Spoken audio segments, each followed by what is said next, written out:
সল্টলেক স্টেডিয়ামে সাইক্লাথনে রাজ্যের ক্রীড়ামন্ত্রী নিশীথ প্রামাণিক।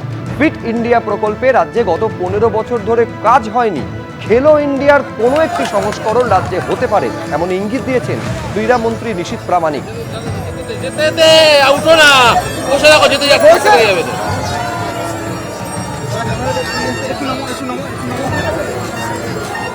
আমরা আজকে দীর্ঘ 15 বছর পর প্রথমবারের মতন পশ্চিমবঙ্গ সরকার এবং ভারত সরকারের কোলাবোরেশনে স্পোর্টস অথরিটি অফ ইন্ডিয়ার সহযোগিতায় আজকে সারা পশ্চিমবঙ্গ জুড়ে সাইক্লোথন পালন হচ্ছে। আজকে আপনারা জানেন যে সারা পশ্চিমবঙ্গে প্রায় কয়েক লক্ষ যুব সাধারণ মানুষ এমনকি অনেক বয়স্করাও এই সাইক্লোথনে পার্টিসিপেশন করেছে।